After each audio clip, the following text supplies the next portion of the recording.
我而家喺 Harbour Bridge 嘅頂峰啦。Hello 各位，我哋又翻到嚟澳洲啦。今次我哋嘅目的地係新南威爾士州，行程會分開兩大 part 嘅。頭幾日我哋會留喺悉尼感受一下城市嘅生活，之後我哋就會嚟到藍山呢一度。今集 vlog 我哋會去悉尼先。喺影片正式開始之前，希望大家可以繼續俾多啲鼓勵 ，subscribe 我 channel， 俾個 like 條片留個言，幫手推啲 view 數，仲有順手 follow 埋我 IG 啊！今次由香港飛悉尼會坐 CX， 第一次坐佢呢一隻新嘅 Premium Econ。最大嘅 first impression 係佢個 screen 啊，好大、好光同埋好 responsive 嘅。我係幾中意佢頭枕，除咗可以上下喐之外呢，係左右兩邊有兩塊嘢啊，咁變咗你打側瞓嘅時候呢，就唔會騷擾到隔離嗰個。由於想盡量休息啊，所以我就冇拍太多嘅。呢程機總共會包2餐，大概喺悉尼時間上午11點零左右呢，架機就會去到悉尼機場噶啦。今次我哋嚟到悉尼。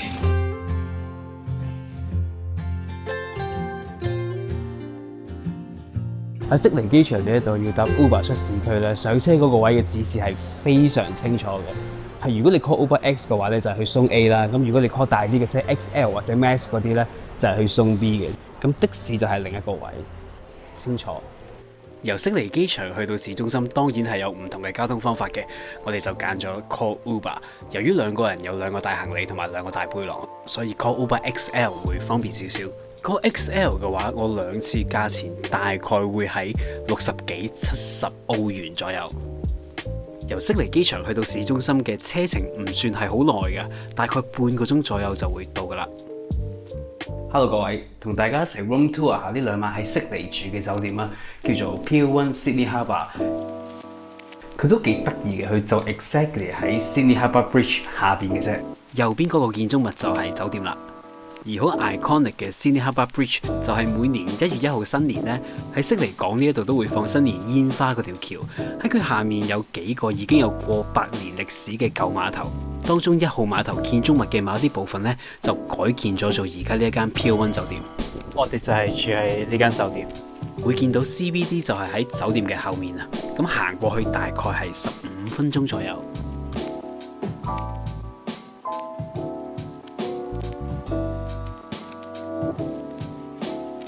我哋一齊睇睇間房。整體嚟講，房間同廁所浴室嘅空間感都係 OK 嘅，有浴缸可以浸浴。咁隔離有個企缸 shower。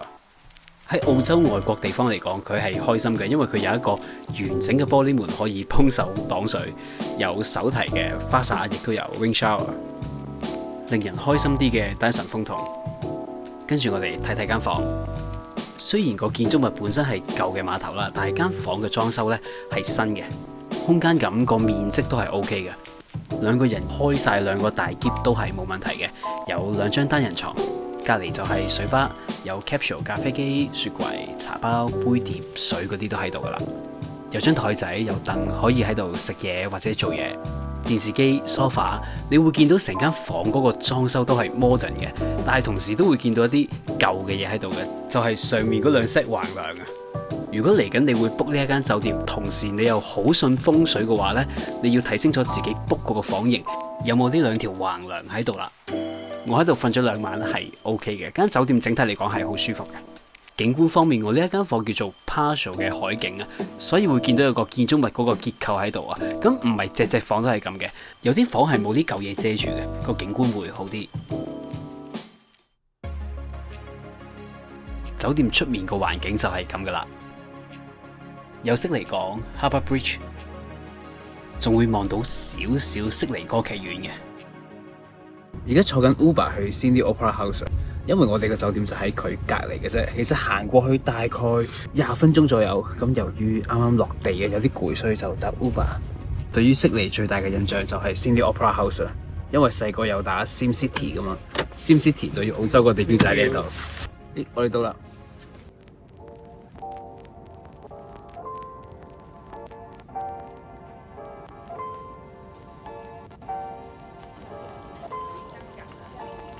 Hello 各位，今日第一集我哋嚟到悉尼歌劇院下面嘅 Opera Bar 嗰度食嘢。咁呢個 Opera Bar 咧，佢好似係一個悉尼景色嘅中心點咁樣嘅，因為喺我前面就係 CBD 啦，喺我後邊就係 Sydney Opera House，另外一邊就係Harbour Bridge， 所以坐喺呢一個位係360度個景都係 OK 嘅，同埋呢度有好多海鷗。唔知應該會唔會發生平時我哋喺 IG 睇到咧，即係一路食薯條，跟住就海鷗喺下邊偷薯條嗰啲情況。海鷗係呢度嘅 gang 嚟嘅，即係幫派啊！好多住嗰邊嘅網友問我點解咁勇坐喺戶外嘅地方嗰度食嘢，佢哋的確係會嚟搶你啲嘢食嘅，但係對於旅遊嚟講係一個幾得意嘅體驗嚟嘅。Thank you， 我梗係要保護我啲食物先。佢哋要嚟啦，冚住啲紅先。你哋唔使諗啊，我唔會請你食嘅。之後隻海鷗表示：你講咩話 ？No！ 我哋用咗 Lady Gaga 嗰個頭罩笠住咗啲 burger 同埋 fry 先，因為非常之洶湧。嚟啦，呢邊有嚟啦！我哋係要咁樣食薯條嘅。但我發現海鷗驚一樣嘢，海鷗驚狗。Hello。為咗確保食客們台上面嘅薯條同埋食物嘅安全咧，呢度好搞笑，係有幾位汪星人風紀喺度維持秩序嘅。呢個係悉尼嘅岩蠔，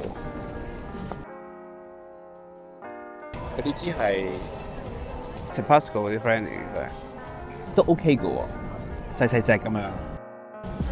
我 OK， 幾多食到啊？跟住可以食我哋呢邊 course。食咗呢個 burger 先。咁咪我講我呢個呢個漢堡扒幾好食喎，真係好香啊！由於 Opera Bar 呢一度係喺遊客中心嘅中心啊，所以我有少少 surprise 佢呢個 burger 係比想象中好食嘅。牛扒有啲青醬咁樣沙律，呢個唔係 medium 嚟，我諗都唔差嘅應該。閂翻埋個蓋先，真係一偷埋我啲牛扒。澳洲啲牛肉真係好食。呢個牛扒睇落好似平平無奇咁，但係都 OK 嘅，即係比你想象中要好食嘅。睇到個樣係好乖啊佢。哇哇！係啊，嚟啦，呢邊就嚟啦。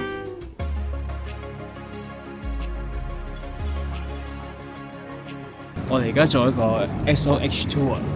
由於個 tour 係唔俾拍片啊，所以就影唔到俾大家睇。成個過程大概9個字1個鐘左右啦。參觀完之後，我哋就嚟迎接喺悉尼嘅第一個黃昏。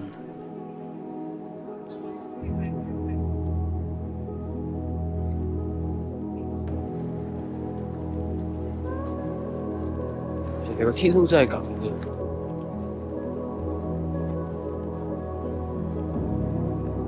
第一次嚟 Sydney 呢度，同埋咁啱今日嘅天氣又好好喎，好靚。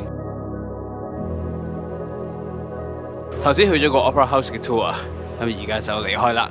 我哋去 Vivid Sydney。Vivid Sydney 其實係悉尼1年1度嘅大型 festival 嚟㗎，大概都會喺5月中6月呢一啲時間舉行。喺舉行緊嘅時候，每當到夜晚咧，悉尼港啊 Opera House、Darling Harbour 呢個大範圍咧就會變咗個好似大型戶外藝術區咁樣嘅，會有好多唔同大細型嘅燈光 installation、concert、燈光 show、煙花，仲有美食節。我係第一次經歷 Vivid Sydney 啊！第一站我哋嚟到 Barangaroo Reserve， 我哋嚟到 Vivid Sydney 啦。我哋喺 Fire Kitchen 嗰度食嘢先。Fire Kitchen 就係 Vivid Sydney 嘅美食節。當嗰啲貓頭鷹望住我嘅時候咧，我就唔可以行。除咗嘢食之外咧，又係一樣有好多燈光嘅 installation， 同埋會有講座啊、分享咁樣。好啦，我哋嚟到 Vivid Sydney 嘅 Fire Kitchen 啦。咁 Fire Kitchen 呢度咧就係一大片草地嘅地方啦，有好多唔同嘅小食檔喺度。咁有好多食物咧都係用一個好野性嘅方法去煮嘅，好多都係燒烤燒出嚟嘅。成個 Fire Kitchen 嘅氣氛可以話係一個大型澳洲後花園 BBQ 嘅 festival， 周圍都有好多營火嘅，個氣氛係好正，好熱鬧。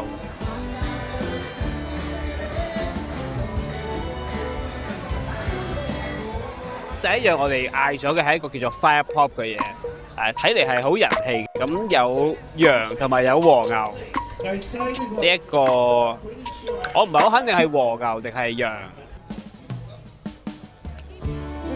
好味啊！一啲蘇味都冇，勁好食喎！嗰顆羊肉。整體嚟講，今晚喺 Fire Kitchen 呢度唔同檔販食到嘅食物，其實係好食㗎。佢本身嗰個牛係好食嘅，冇得講，因為澳洲啊嘛呢度。所以唔同款式嘅烤羊同埋烤牛都係好食嘅。嗰晚係食得太多嘢啦，我淨係分享幾樣我覺得特別好食嘅嘢。首先係頭先 Fire Pot 嗰個羊肉，第二檔我好有印象嘅係呢一個 pizza 三文治。佢喺悉尼附近應該係有間餐廳嘅本身。Pizza sandwich， 咁其實就係將個 pizza 折埋咗，呢一個叫做 Italian， 有好多 prosciutto 喺中間，火箭菜，呢個好食。就咁睇落同聽落好似普通嘢咁樣啦，但係唔知點解食落去呢，佢嗰個感覺係清新嘅，好好食嘅呢個嘢。如果唔係 share 嘅話呢，我一個人應該可以食晒3件嘅。另一款我覺得好好食嘅嘢叫做 brisket， 即係烤牛胸肉或者係牛腩。呢一樣嘢我係第一次食嘅。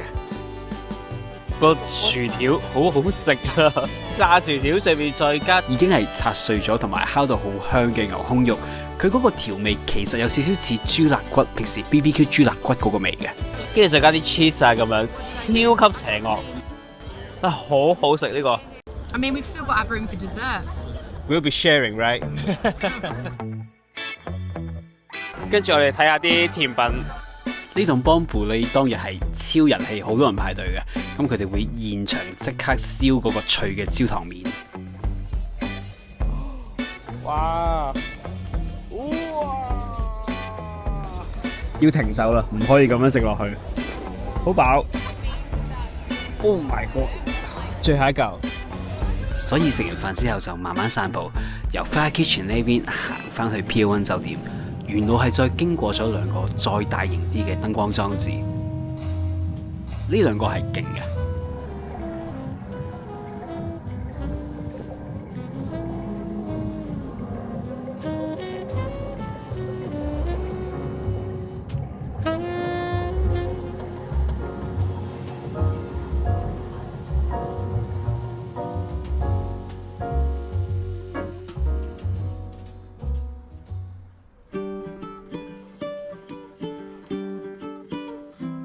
Pier 1呢一度嗰個早餐係 buffet 嚟嘅，食物選擇雖然唔係好多啊，但係幾好食嘅啲嘢，啲蛋啊、三文魚啊、cheese 啊、toast 都好好食，咖啡好飲。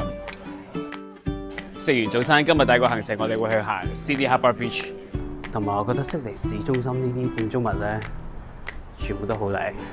早晨啊各位，展開第2日喺悉尼嘅行程，今日第一個行程會去行 Harbour Bridge。就唔係就咁行，我係要行上去最高嗰度 Bridge Climb。當然我哋係唔可以自己就咁樣行上去 Harbour Bridge 嘅頂嘅，要去到 Harbour Bridge 下面嘅 Bridge Climb Sydney 嗰度。真係想行嘅話，可以喺網上邊報定名先。我哋喺正式行條橋之前咧，係需要換衫嘅，咁同埋唔可以帶電話、相機嗰啲都唔可以嘅。咁因為以防會跌咗落去，影響到行人同埋行車啊，咁所以係啦，就要着一件佢哋嘅衫。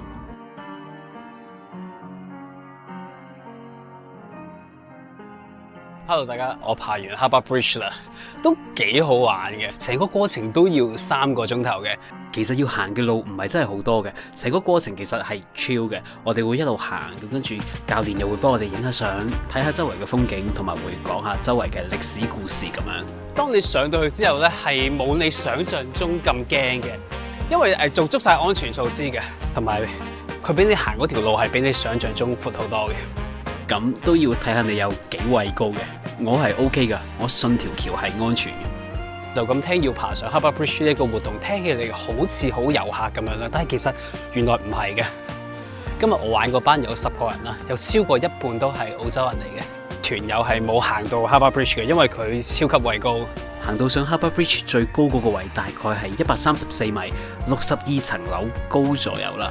如果你真係超級畏高，又好想睇到呢一片景色嘅話呢，其實係可以好似團友咁樣去到 Harbour Bridge Museum 嗰度嘅，嗰度都可以睇到呢一個咁靚嘅景色。我而家喺 Harbour Bridge 嘅頂部啦，我想講嘅就係 Mom I love you。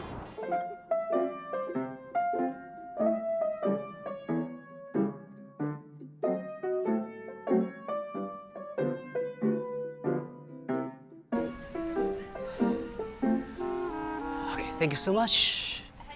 我哋爬完 Harbour Bridge 之後咧，就落翻嚟 Harbour Bridge 附近一間叫做 Harbourfront Seafood Restaurant Sydney 嗰度食嘢。咁由於尋日我哋食咗好多 BBQ 嘅嘢喺 Fire Kitchen 嗰度，晏晝呢一餐咧我哋就食海鮮。係啦，咁呢度咧就係食生蠔啊、scallop 嗰啲嘅沙律、意粉或者係啲煎魚咁樣。因為食海鮮嗌咗一杯白酒。點解而家先飲白酒咧？應該咁樣講。頭先我玩嗰個 Harbour Bridge Climb 咧，係需要通過酒精測試嘅，即係你唔可以食咗藥啊，或者係醉住咁樣上去。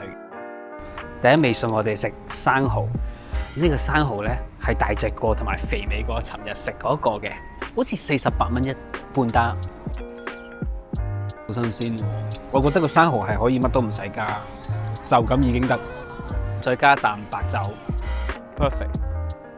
呢個係焗嘅 scallop， 牛油酸香，聽起嚟都有啲中式嘅味道，但係食落去好西式嘅呢個。Ming 我哋嗌咗一個比較豪華嘅龍蝦意粉同埋煎銀鱈魚 Black Cod， 睇落就好嫩滑啊，煎得。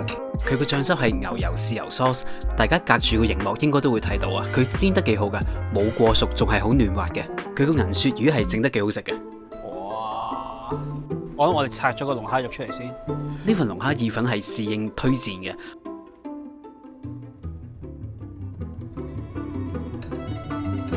超豪華嘅龍蝦意粉，意粉好明顯係用呢個龍蝦煮出嚟嗰個汁去煮過，好濃郁啊個龍蝦味。佢哋呢碟意粉係比我想象中好食嘅。佢就咁個 sauce 加埋啲意粉咧，唔知點解已經有好濃嘅龍蝦味㗎啦，再加埋隔離嗰啲龍蝦肉同埋擠少少檸檬汁咧，係好食嘅。呢個龍蝦意粉翻到香港會好掛住。雖然呢間餐廳係喺正遊客區嘅中心，價錢亦都唔係特別平嘅，我覺得佢啲嘢幾好食。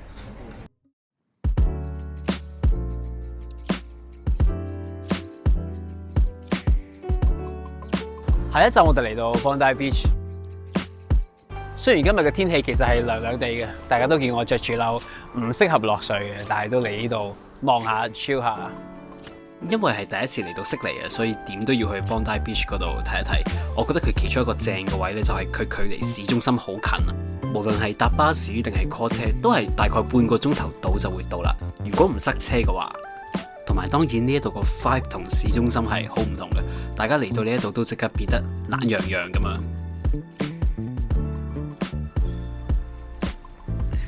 好搞笑啊！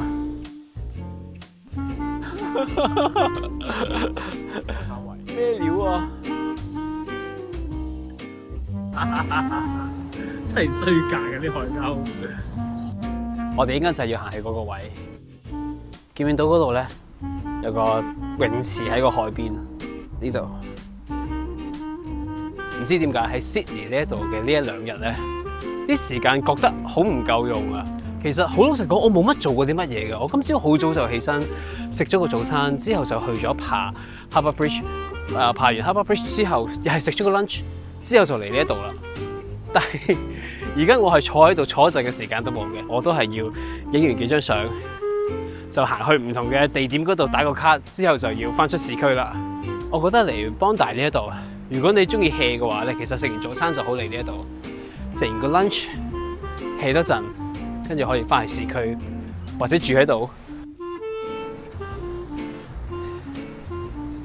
前面就係 Bondi Beach 最 iconic 嘅風景 ，Bondi Icebergs。就係為咗呢一片當泳池遇上大海大浪嘅風景。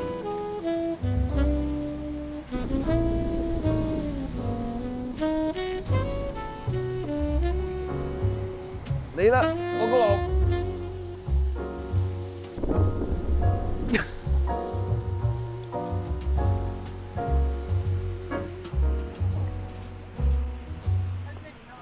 我哋要翻出市區啦。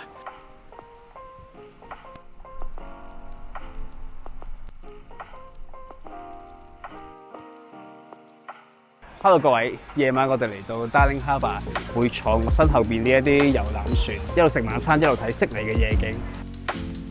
由於而家舉行緊 Vivid Sydney 啊，所以會見到 Darling Harbour 呢一度咧會多咗啲 lighting 嘅 installation， 有啲射向地下㗎啦，有啲就係射向天，有啲 UFO 轉燈喺呢一度嘅。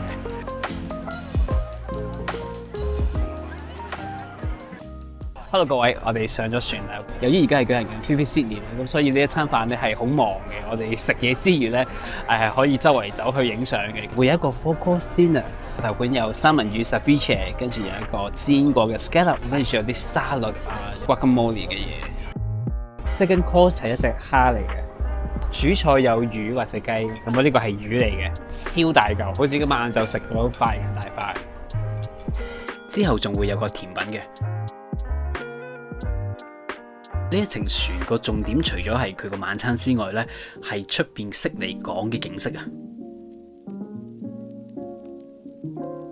喺船上面有唔少嘅位置都係呢啲戶外開放式嘅空間嚟嘅，喺度吹下海風、飲杯嘢、睇下景色係舒服同埋開心嘅。隻船係會來來回回悉尼港咁樣航行嘅，所以對於嚟到悉尼旅遊做遊客想睇到悉尼港嘅景色呢，呢一程船係會俾你睇晒噶啦。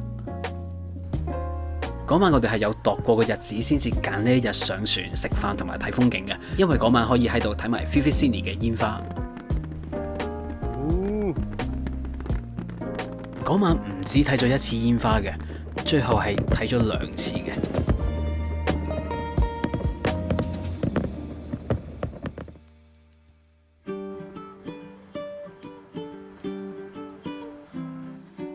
Hello， 大家早晨。今日我哋第一個去嘅景點係悉尼新嘅魚市場 New Sydney Fish Market， 今年1月中先至開嘅。佢嘅外表咧，其實係完全唔似一個 fish market， 係似一個體育場嘅。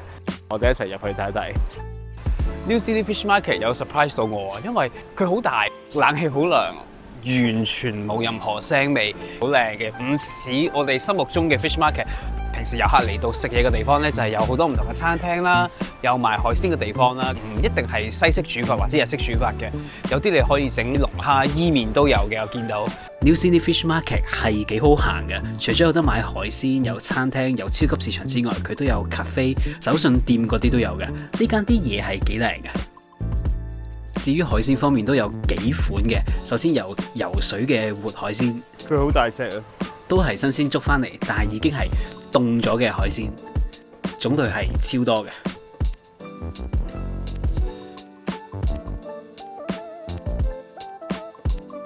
當然亦都會有就咁可以生食嘅凍海鮮，三文魚啊、熟咗嘅龍蝦、海蝦、壽司、沙律嗰啲，仲會有大量我哋都喜愛嘅澳洲生蠔，有好多唔同種類同埋大細揀嘅。嗰日我見到最吸引係呢一檔。如果你食唔到生嘅海鮮嘅話咧，呢一度都滿足到你嘅，因為有壽司同埋其他已經係煮熟咗係熱嘅海鮮可以揀嘅。大家喺度買完嘢食之後呢，魚市場出邊係有超多地方可以俾你坐喺度，好 chill 咁樣食海鮮嘅。誒，過緊去啦，過緊去啦！當然仲會有好可愛嘅海鷗陪你一齊食。大家唔使驚啊，呢一隻塘鵝其實離我哋好遠嘅，我 zoom 得近啫。另外，我覺得魚市場出面嗰個公共空間嗰個公園係幾靚嘅。啱啱跟 tour 參觀咗魚市場呢一度，咁嗰個 tour 其實大家都可以報名參加嘅。咁主要就係睇咗建築物之外咧，睇咗佢哋拍賣魚嗰個地方啊。由於呢一個魚市場所有設施都係最新嘅高科技嘅，咁大家坐喺個房嗰度，佢會顯示魚嘅價格啦。初初係最高嘅，跟住佢就會慢慢減價。buyer 咧，你見到啱價錢嘅話，你就可以撳掣咁就去 bid 咗啲魚啦。咁同埋另一樣嘢好 surprise 我嘅就係佢裝嗰啲魚嘅地方啊。之前去過日本嗰啲已經係好乾淨㗎啦，但係因為呢度係再新啲，係乾淨到嚇親嘅。另外有個小 tips 嘅，啱啱做 tour 嘅時候佢同我哋講嘅，我哋香港我哋香港遊客係好中意食下吞拿魚啊，食下 sashimi 嗰啲㗎嘛。咁呢度當然係會有嘅，但係原來咧澳洲或者紐西蘭呢一邊捉到最靚嘅吞拿魚咧，其實係賣咗去豐洲市場，去咗東京嘅。我哋今次咧就唔食魚市場入邊嘅檔飯，魚市場外圍咧其實係有一紮好靚嘅餐廳嘅。我哋嚟咗一間叫做 Lua 嗰度食。咁呢間餐廳其中一個特色咧，除咗佢有好新鮮嘅海鮮啊、海產之外咧，佢有啲菜式係加入咗少少東南亞或者係越南風味嘅。海鮮方面，我哋嗌咗個刺身拼盤，有3款唔同嘅刺身喺度啦，應該係有 hamachi、有 salmon、吞拿魚。呢間係新悉尼魚市場嘅 Nua 餐廳，係我今次喺悉尼呢幾日食咗嘅幾間餐廳入面，我自己口味上最中意嘅其中一間。呢一碟新鮮嘅魚生刺身已經係呢一餐最普通最正常嘅一個菜式嚟㗎啦。有幾款食物佢真係做得幾好食嘅。首先係呢一杯佢哋自己做嘅米酒嘅 cocktail， 同埋嗌咗6隻生蠔，咁都係有少少東南亞嘅調味嘅，令我諗起泰國生蠔。佢個醬汁係比你想象中輕手好多嘅，加埋啲生蠔本身新鮮，所以係好食嘅。佢呢個魚生片咧加咗少少椰奶啦，同埋有少少冬蔭感覺，亦都有啲 dill oil， 係好 fusion， 超好食呢個魚。佢直情係會令你即刻覺得自己飛咗去蘇梅島或者布吉島咁嘅感覺。平時我哋食呢啲魚生片咧，有時驚個整色整水整得太勁，但係呢個好食呢個。跟住呢個係蝦餅啊，上面有一塊我估係 basil leaf， 跟住有 smoked salmon， 同埋佢呢個三文魚子咧都係 in house 嗰度煙燻過嘅，咁所以 suppose 食落係會有好重嘅煙燻味，係全新配搭出嚟嘅口味。呢個變翻去燒烤糖嘅感覺。呢份係烤茄子，大家有冇食過越南嗰啲粵式蒸粉包？佢呢個茄子就 exactly 係嗰個味，不過佢就將嗰塊皮咧就變咗個燒過嘅茄子。呢間嘢好食喎，度咧係加咗啲東南亞洲風味嘅 fusion 嘢落去，但係佢唔係半桶水咁加落去，係好食嘅，整得呢間 OK。剩翻最後未食嘅呢個大佬咧，係一個煲仔飯，跟住上面有澳洲嘅蝦啦，係燒過嘅，加咗三文魚子，佢就唔係加甜豉油嘅，佢係加龍蝦湯，而佢個龍蝦湯咧，根據我頭先聽到嘅理解就係馬來西亞嗰啲福建麵嗰啲湯，橙色嗰個湯嘅濃縮版，所以呢個都係超級亞洲風味嘅一個煲仔飯。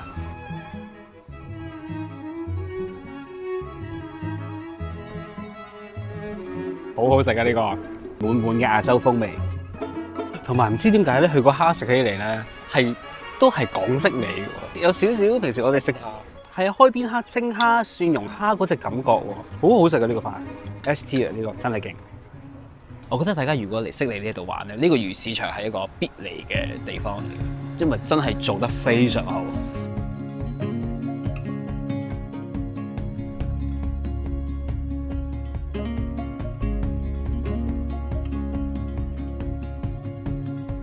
Hello 大家，我哋嚟到悉尼嘅 Taronga Zoo。今次咧，我哋除咗嚟呢一度睇動物之外，你仲會住喺呢一度嘅。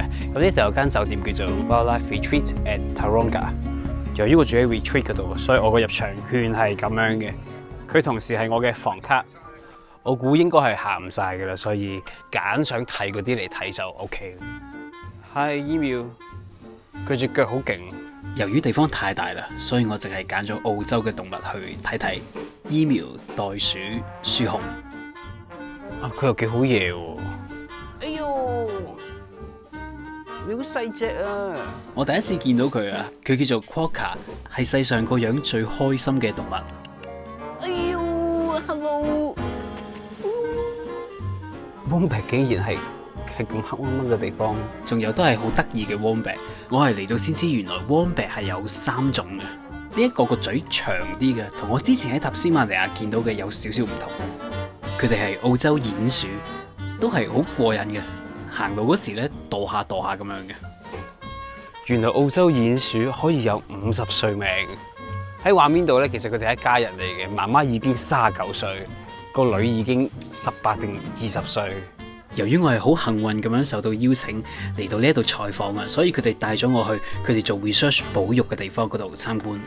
工作人員同我講，要維持動物園裏邊唔同動物嘅生活呢，我哋可能都會覺得係獅子、老虎嗰啲要用最多資金、最多錢啊。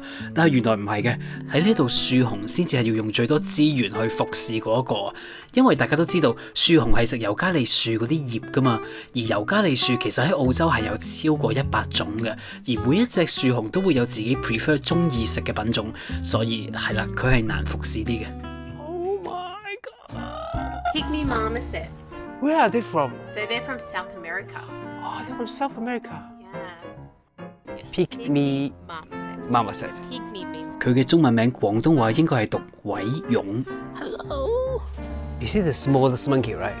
World's smallest monkey. Yeah. Okay. 佢係全世界最細嘅馬騮。首先要講翻聲唔好意思先，因為我係被邀請去到佢哋嘅後台啦。正常嚟講就咁去 Taronga Zoo 應該係見唔到佢哋嘅，但係佢哋實在係太得意啦。當時係得意到我有啲震撼啊！我又拍咗啲畫面，所以想同大家分享埋。佢本身就已經係好的色、好可愛啊！當時仲要加埋有啲鮮花喺度咧，搞唔掂啊！除咗佢之外，今日喺 Taronga Zoo 仲有一樣嘢令到我有啲感動咧。點解會咁㗎？呢度有個表演，我今日睇咗叫做 Three Flights Birds Present， 係3點鐘嘅。This here is Waru. Oh, so quick with that today. 我覺得好勁嘅，咁就係一個露天劇場咁樣嘅地方啦。咁佢嘅意思其實都係想大家保護環境，等啲雀仔可以有多啲唔同嘅空間去生存啦。咁佢勁嗰個位係咧，佢哋用食物去引隻雀仔，嗰隻雀仔係任飛嘅，唔係好知佢哋點樣可以做到。因為啲雀仔本身係識飛噶嘛，所以係逼唔到嘅。佢哋同呢幾位訓練員應該真係有一個好深嘅信任喺度，先至可以做到呢一個演出。甚至有一幕係令到我有少少感動起雞皮嘅。由於鸚鵡係其中一款好代表到澳洲嘅動物啊，加埋佢後面悉尼港嗰個景色呢，你會覺得好貼題、好啱嘅。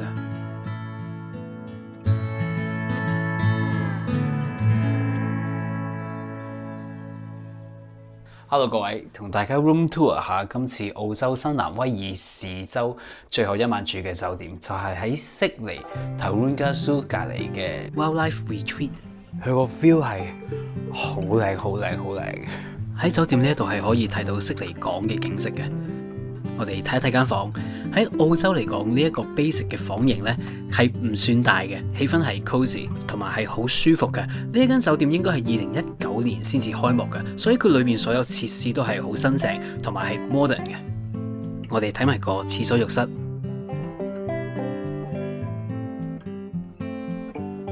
如果大家係中意睇澳洲動漫、中意睇樹熊、Wannabe 嗰啲嘅話咧，呢一間酒店我係大推嘅。Retreat 呢一度係有佢自己一個細細嘅 sanctuary 嘅地方嘅。咁你住呢度嘅話咧，就可以 join 呢度嘅 tour 去睇佢呢一個 private 嘅 sanctuary 啦。What are they called? They're called, so they're an Australian native goose. They're called Cape Barren. What we've got here is a small species of wallaby called a Tamar wallaby.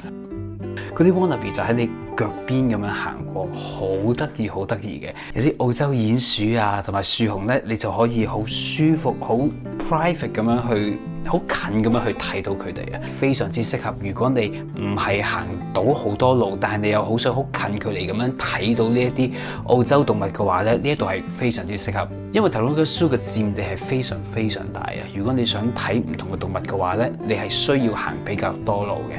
咁住呢一度就係啦，唔使喺嗰個細細嘅 sanctuary 嗰個位置咧，就可以睇到幾款真係好可愛嘅澳洲動物。而另一個大重點就係咧，呢一度嘅房咧係對住呢一個 sanctuary 嘅，咁所以，哇 ！Oh my god！Hello！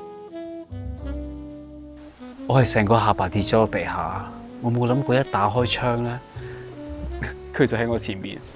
喂，其實係好幸運嘅，可以見到佢喺度咁開心咁樣食緊嘢，因為樹熊咧每日都係瞓18至20個鐘。咁都要 depends 你住邊一隻房間嘅。如果大家想住翻同一間房嘅話，記得係331號。係。點解你揀嗰啲枯葉嗰啲位行啊？下邊好多嘢食嘅喎。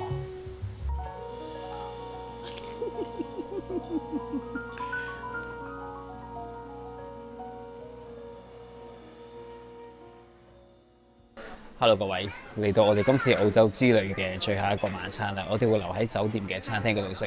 餐廳嘅名叫做 Miguel， 應該係一間非常非常人氣嘅餐廳嚟嘅，因為係坐爆場嘅，今日係需要等位嘅。俾大家睇一睇我而家眼前嘅景色，